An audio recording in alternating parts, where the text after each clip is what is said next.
کہہ دو کہ اے نادانو، تو کیا تم مجھ سے یہ کہتے ہو کہ میں غیر اللہ کی پرستش کرنے لگوں؟ اور اے پیغمبر، تمہاری طرف اور ان پیغمبروں کی طرف جو تم سے پہلے ہو چکے ہیں یہی وہی بھیجی گئی ہے کہ اگر تم نے شرک کیا تو تمہارے اعمال برباد ہو جائیں گے اور تم نقصان اٹھانے والوں میں ہو جاؤ گے، بلکہ اللہ ہی کی عبادت کرو اور شکر گزاروں میں رہو۔ اور انہوں نے اللہ کی قدر شناسی جیسی کرنی چاہیے تھی نہیں کی۔ اور قیامت کے دن تمام زمین اس کی مٹھی میں ہوگی اور آسمان اس کے داہنے ہاتھ میں لپٹے ہوئے ہوں گے، اور وہ ان لوگوں کے شرک سے پاک ہے، بلند و برتر ہے۔ اور جب سور پھونکا جائے گا تو جو لوگ آسمانوں میں ہیں اور جو زمین میں ہیں سب بے ہوش ہو کر گر پڑیں گے مگر وہ جس کو اللہ چاہے۔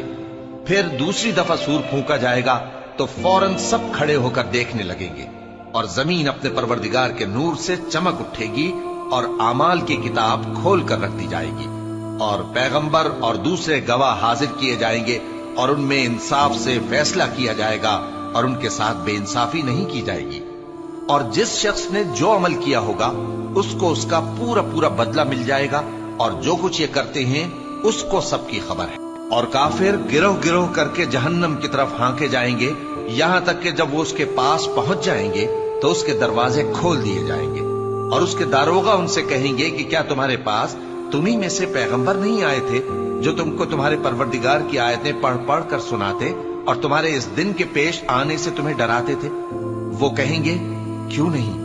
لیکن کافروں کے حق میں عذاب کا حکم ثابت ہو چکا تھا۔ کہا جائے گا کہ دوزخ کے دروازوں میں داخل ہو جاؤ، ہمیشہ اس میں رہو گے، سو تکبر کرنے والوں کا برا ٹھکانہ ہے۔ اور جو لوگ اپنے پروردگار سے ڈرتے ہیں ان کو گروہ گروہ کر کے بہشت کی طرف لے جایا جائے گا، یہاں تک کہ جب وہ اس کے پاس پہنچ جائیں گے اس حال میں کہ اس کے دروازے کھولے جا چکے ہوں گے، اور اس کے داروغہ ان سے کہیں گے کہ تم پر سلام ہو، تم بہت اچھے رہے،